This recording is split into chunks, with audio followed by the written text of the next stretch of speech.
Chaque matin, tu as un choix qui va déterminer les prochaines 24 heures de ta vie. La plupart des gens ne réalisent même pas qu'ils le font. Ils sortent du lit, prennent leur téléphone et laissent le monde décider de ce qu'ils vont ressentir. Mais il existe un secret qui sépare ceux qui s'épanouissent de ceux qui ne font que survivre. Et cela se joue dans les toutes premières minutes après ton réveil. L'ancien empereur romain Marc Aurèle écrivait dans son journal personnel « Quand tu te réveilles le matin, dis-toi que les personnes que je vais rencontrer aujourd'hui seront importunes, ingrates, arrogantes, malhonnêtes, jalouses et grincheuses. » Mais au lieu de se sentir vaincu, il utilisait cette conscience pour préparer son esprit à la force, pas à la reddition. À cet instant précis, ton cerveau est le plus malléable durant ces précieux moments du matin. Les neurosciences prouvent que les premières pensées que tu as reconfigurent littéralement tes circuits neuronaux, mettant en place des réactions automatiques pour toute la journée. Pourtant, la majorité des gens gaspillent cette fenêtre en or. Ils font défiler les réseaux sociaux, absorbent les problèmes des autres ou plongent directement dans le stress. Les stoïciens ont découvert quelque chose de révolutionnaire. Tu peux programmer ton esprit pour le succès, la paix et une confiance inébranlable en te disant 10 vérités spécifiques chaque matin. Ce ne sont pas des pensées illusoires ni des affirmations fantaisistes. Ce sont des déclarations fondées sur la réalité, qui aligne ton esprit avec la manière dont le monde fonctionne réellement. Et si tu pouvais te réveiller demain matin en te sentant sincèrement enthousiaste à l'idée de la journée à venir, peu importe les défis qui t'attendent, et si tu pouvais affronter les critiques, les échecs et l'incertitude avec ce calme assuré qui pousse les autres à se demander ce que tu sais qu'ils ignorent. Les anciens Grecs avaient un mot, ataraxie, qui signifie tranquillité inébranlable. C'est l'état d'un esprit totalement en paix avec lui-même et sa place dans le monde, peu importe les tempêtes autour de lui. Ce n'est pas quelque chose avec lequel tu nais, c'est quelque chose que tu construis, un matin à la fois. Dans les prochaines minutes, tu vas apprendre les mots exacts qui ont aidé des généraux à gagner des batailles, des entrepreneurs à bâtir des empires et des gens ordinaires à se transformer en versions extraordinaires d'eux-mêmes. Chaque phrase est conçue pour cibler une faiblesse précise qui maintient les gens bloqués. La peur, la comparaison, le manque de concentration, la réactivité émotionnelle et la procrastination. Mais voici ce qui distingue cela de tout ce que tu as essayé jusqu'ici. Ces principes ont été éprouvés au combat pendant plus de 2000 ans. Ils ont fonctionné dans la Rome antique. Ils ont fonctionné pendant les guerres mondiales. Et ils fonctionneront dans ta vie aujourd'hui. La seule question est de savoir si tu auras la discipline de les utiliser. Avant de commencer cette transformation, j'ai besoin que tu fasses quelque chose. Clique sur le bouton « J'aime » pour me montrer que tu es prêt à reprendre le contrôle de tes matins. Laisse un commentaire et dis-moi quel est ton plus grand combat matinal. Partage cette vidéo avec quelqu'un qui a besoin de l'entendre. Et abonne-toi à la chaîne, car nous construisons une armée de personnes qui refusent de laisser la vie leur arriver sans agir. Et quoi que tu fasses, ne saute aucune partie de cette vidéo. Chaque élément s'appuie sur le précédent. Si cela résonne en toi, écris-le dans les commentaires pour le garder près de ton cœur. Je contrôle mon matin. Je contrôle ma journée. Numéro 1. Je suis responsable de la façon dont se déroule ma journée. Dès l'instant où tu acceptes l'entière responsabilité de ton état émotionnel, tout change. Il ne s'agit pas de te blâmer pour les mauvaises choses qui arrivent. Il s'agit de revendiquer ton pouvoir de choisir comment tu réagis à tout ce que la vie te lance. Viktor Frankl, survivant de l'Holocauste et psychiatre, a découvert cette vérité dans les circonstances les plus horribles imaginables. Il écrivait « On peut tout enlever à un homme sauf une chose, la dernière des libertés humaines, choisir son attitude face à un ensemble donné de circonstances. » Si quelqu'un pouvait garder le contrôle émotionnel dans un camp de concentration, tu peux le maintenir dans ta vie quotidienne. La plupart des gens vivent comme des victimes émotionnelles. Leur humeur dépend de la circulation, de la météo, du comportement des autres ou de leur compte bancaire. Ils se réveillent et consultent immédiatement leur téléphone, laissant les notifications décider s'ils vont se sentir bien ou mal. C'est de l'esclavage émotionnel, et c'est la raison pour laquelle tant de personnes se sentent impuissantes dans leur propre vie. Quand tu te dis « Je suis responsable de la façon dont se déroule ma journée », tu fais une déclaration d'indépendance. Tu affirmes que ton bonheur, ta paix et ta confiance ne sont pas à vendre au plus offrant. Tu revendiques la seule chose que personne ne pourra jamais t'enlever, ta réponse à ce qui se passe. Cela ne signifie pas que tu ne te sentiras jamais déçu, frustré ou triste. Cela signifie que tu reconnais ces émotions comme des visiteurs temporaires, pas comme des résidents permanents. Tu comprends que, même si tu ne peux pas contrôler ce qui t'arrive, tu as un contrôle total sur ce qui se passe en toi. Le philosophe stoïcien Épictète enseignait que nous ne souffrons pas des événements eux-mêmes, mais du jugement que nous portons sur eux. Change le jugement change la souffrance. Cette affirmation matinale reprogramme ton cerveau pour arrêter de chercher la stabilité émotionnelle à l'extérieur et commencer à la trouver à l'intérieur. Commence chaque journée en posant ta main sur ton cœur et en disant ces mots avec conviction. Je suis responsable de la façon dont se déroule ma journée. Mes émotions sont mon choix, ma paix est ma décision. Aujourd'hui, je choisis la force plutôt que la faiblesse, la clarté plutôt que la confusion, et l'espoir plutôt que la peur. Observe ce qui se passe quand tu cesses d'être une victime de tes circonstances et que tu deviens l'auteur de ton expérience émotionnelle. Tu découvriras une liberté que la plupart des gens n'imaginent même pas. Numéro 2. Rien ne peut troubler ma paix sans ma permission. Ta paix intérieure est comme une forteresse, et tu en es le gardien. Chaque matin, tu dois décider qui et quoi a le droit d'entrer dans ton espace mental. La plupart des gens laissent leurs portes grandes ouvertes, laissant chaque critique, chaque inquiétude et chaque pensée négative entrer et s'installer. Marc Aurèle écrivait dans Pensées pour moi-même « Tu as du pouvoir sur ton esprit, pas sur les événements extérieurs.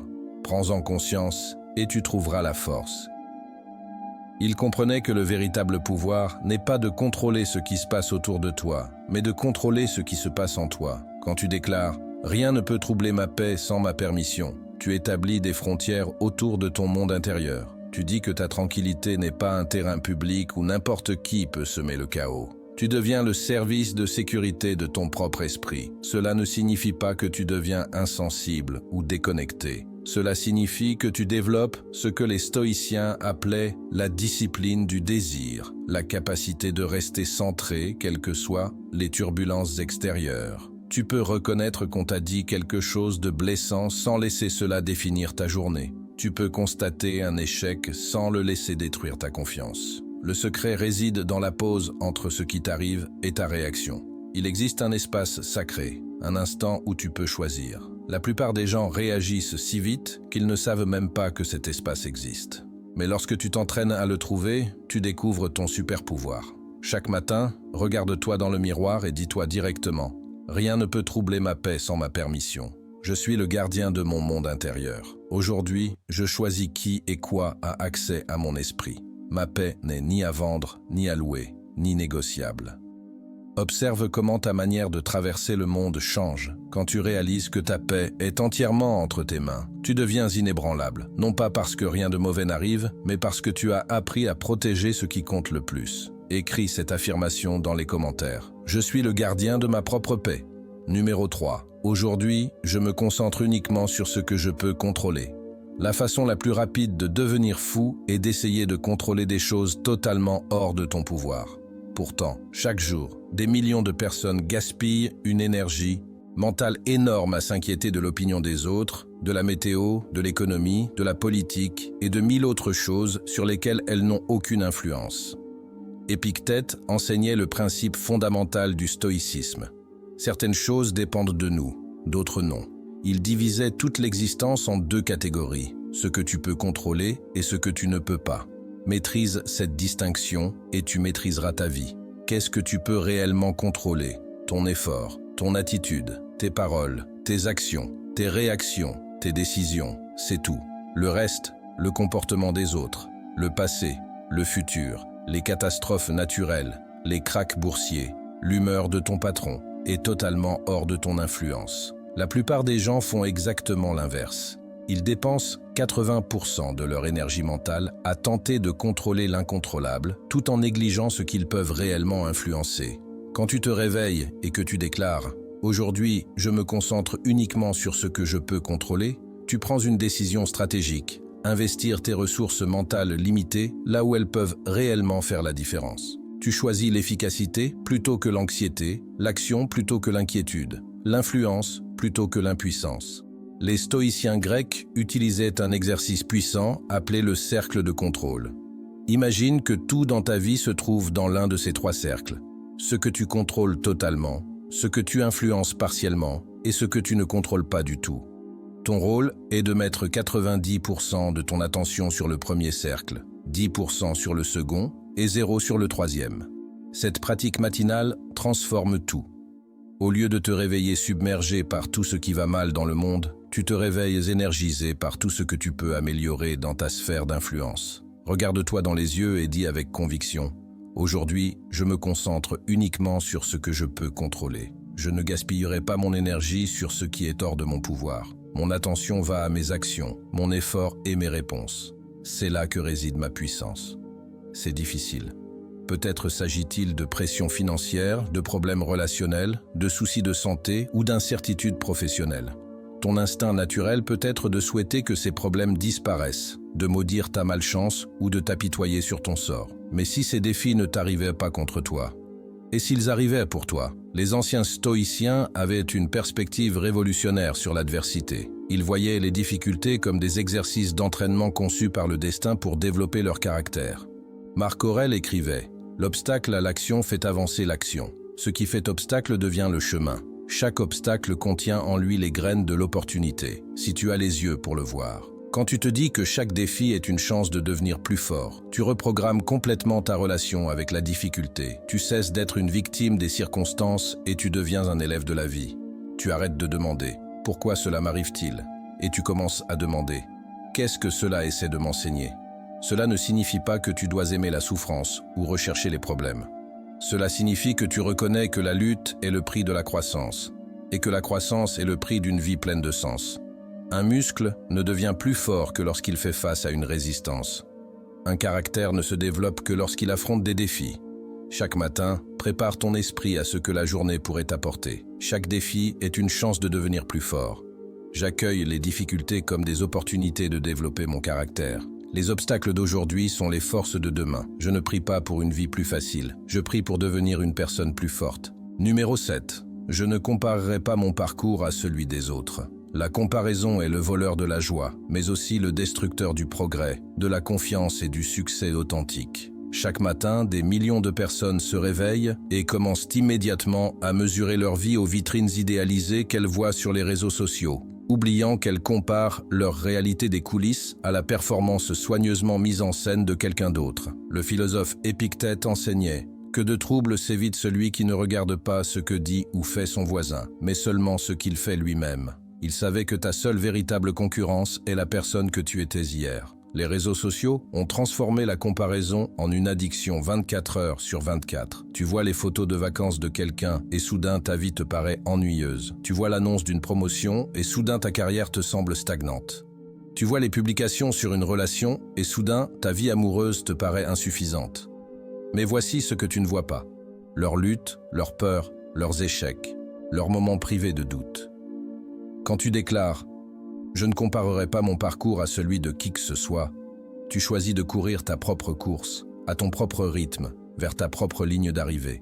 Tu refuses de laisser les calendriers des autres dicter ta valeur personnelle. Tu reconnais que chacun a des points de départ différents, des ressources différentes, des défis différents et des définitions différentes du succès. Ton parcours est unique parce que tu es unique. Ton passé, tes forces, tes luttes, tes rêves et tes circonstances t'appartiennent. Essayer de vivre la vie de quelqu'un d'autre, c'est comme essayer de porter les chaussures de quelqu'un d'autre. Elles peuvent paraître belles de l'extérieur, mais elles ne t'iront jamais vraiment et finiront par te faire mal. Les personnes les plus accomplies et les plus épanouies ont appris à définir le succès pour elles-mêmes. Elles ont cessé d'essayer d'impressionner des gens qu'elles n'aiment même pas, avec des réussites qui ne leur importent même pas. Elles ont appris à célébrer le succès des autres sans se diminuer et à apprécier leur propre progression sans avoir besoin de validation extérieure. Ce matin, engage-toi à vivre de manière authentique. Je ne comparerai pas mon parcours à celui des autres. Mon chemin est unique, mon timing est parfait et mes progrès ont du sens. Aujourd'hui, je célèbre le succès des autres sans remettre en question ma propre valeur. Je suis exactement là où je dois être sur mon parcours unique. Numéro 8, je choisis la discipline plutôt que la motivation. La motivation est comme la météo, imprévisible, temporaire et totalement hors de ton contrôle. Certains jours, tu te réveilles avec l'impression de pouvoir conquérir le monde. D'autres jours, tu as du mal à simplement sortir du lit. Mais la discipline est comme la respiration. Elle fonctionne que tu en aies envie ou non. Le général romain et philosophe stoïcien Caton le Jeune était connu pour sa discipline inébranlable. Même en plein hiver glacial, il marchait pieds nus dans les rues de Rome pour renforcer sa détermination. Il comprenait que le confort est l'ennemi de la grandeur et que la discipline est le pont entre les objectifs et l'accomplissement. Il a prouvé que tu n'as pas besoin de te sentir motivé pour agir. Tu as simplement besoin d'être discipliné. La plupart des gens attendent que la motivation frappe comme un éclair. Ils pensent qu'ils doivent se sentir inspirés, pleins d'énergie ou enthousiastes avant de passer à l'action. Alors ils attendent et attendent, se demandant pourquoi ils n'avancent jamais vers leurs objectifs. Pendant ce temps, les personnes disciplinées construisent des empires pendant que les personnes démotivées construisent des excuses. Quand tu te dis « je choisis la discipline plutôt que la motivation », tu déclares ton indépendance face à tes émotions. Tu dis que tes actions ne seront plus prises en otage par ce que tu ressens. Tu choisis d'être quelqu'un qui fait ce qui doit être fait, que tu en aies envie ou non. La discipline est un muscle. Et comme tout muscle, elle se renforce avec l'usage. Chaque fois que tu choisis la discipline plutôt que le confort, tu ajoutes du poids à ton caractère. Chaque fois que tu fais quelque chose alors que tu n'en as pas envie, tu te prouves que tu peux te faire confiance pour tenir tes engagements. Les stoïciens appelaient cela la discipline de l'action, la capacité de faire ce que la vertu exige, même quand c'est difficile, ennuyeux ou inconfortable. Ils savaient que la motivation va et vient, mais que la discipline crée l'action constante qui bâtit des vies extraordinaires. Pense à la personne la plus accomplie que tu connaisses. Je te garantis qu'elle n'est pas plus motivée que toi. Elle est plus disciplinée que toi. Elle a appris à séparer ses actions de ses émotions et à unir son comportement à ses valeurs. Ce matin, prends cet engagement puissant. Je choisis la discipline plutôt que la motivation. J'agirai selon mes engagements, pas selon mes émotions. Aujourd'hui, je fais ce que j'ai dit que je ferais, peu importe ce que je ressens. Ma discipline est mon super pouvoir. Écris cette affirmation dans les commentaires. Ma discipline crée mon destin. Numéro 9. La gratitude façonnera ma manière de voir la journée. Ta perspective est ta réalité. Et la gratitude est la lentille qui transforme les moments ordinaires en bénédictions extraordinaires. Chaque matin, tu peux choisir de te concentrer sur ce qui manque dans ta vie ou sur ce qui est déjà présent. L'un mène à la misère, l'autre mène à l'abondance. Sénèque disait « Ce n'est pas que nous ayons peu de temps, c'est que nous en gaspillons beaucoup ». Il comprenait que la gratitude ne consiste pas à nier les problèmes, mais à reconnaître les miracles qui existent à leur côté. À l'instant même où tu écoutes ces mots, ton cœur bat sans que tu y penses. Tes poumons respirent sans que tu leur donnes d'ordre. Tu as accès à de l'eau potable, probablement un toit au-dessus de ta tête, et tu entends ces paroles grâce à une technologie qui aurait semblé magique il y a seulement un siècle. Pourtant, la plupart des matins, nous nous réveillons en pensant à ce que nous n'avons pas. Quand tu déclares « La gratitude façonnera ma manière de voir la journée », tu fais un choix conscient. Entraîner ton cerveau à remarquer l'abondance plutôt que le manque. Les neurosciences montrent que la gratitude reprogramme littéralement ton cerveau, créant de nouveaux circuits neuronaux qui te rendent naturellement plus optimiste, plus résilient et plus satisfait. La gratitude ne consiste pas à prétendre que tout est parfait ou à ignorer les vrais problèmes. Elle consiste à garder une perspective, à se rappeler que même ta pire journée contient des éléments dignes de reconnaissance. Le bonheur n'est pas une question d'avoir tout ce que tu veux, c'est une question d'apprécier tout ce que tu as. Les stoïciens pratiquaient ce qu'ils appelaient la visualisation négative, en imaginant perdre ce qu'ils possédaient, afin de l'apprécier plus profondément. Ce matin, cette pratique transformera toute ta journée. La gratitude façonnera ma manière de voir la journée. Je remarquerai le bien qui m'entoure. Aujourd'hui, je choisis l'abondance plutôt que le manque, l'appréciation plutôt que la plainte, et l'émerveillement plutôt que l'inquiétude. Mon cœur reconnaissant crée ma vie heureuse. Numéro 10. Je terminerai la journée meilleure que je ne l'ai commencée. Chaque lever de soleil te propose un contrat. Investis cette journée avec sagesse et tu iras te coucher plus riche en sagesse, plus fort en caractère et plus proche de la personne que tu es destiné à devenir. Il ne s'agit pas de réaliser d'énormes percées chaque jour. Il s'agit de l'effet cumulé de petites améliorations constantes qui transforment des journées ordinaires en vies extraordinaires. Sénèque avait un rituel du soir magnifique où il passait sa journée en revue et se demandait « Quelle blessure ai-je guérie aujourd'hui ? Quelle faiblesse ai-je résisté ? Où puis-je m'améliorer ?» Il savait que l'objectif n'était pas la perfection, mais le progrès. Quand tu t'engages à terminer la journée meilleure que tu ne l'as commencée, tu transformes chaque journée en une leçon de développement personnel. Tu te réveilles en version 1.0 de toi-même et tu te couches en version 1.01. Cela peut sembler insignifiant, mais mathématiquement, si tu t'améliores de seulement 1% chaque jour pendant un an, tu seras 37 fois meilleur à la fin de l'année. Même une mauvaise journée peut se terminer mieux qu'elle n'a commencé si tu apprends de ce qui a mal tourné. Ce n'est pas être dur avec soi-même, c'est être intentionnel avec sa croissance.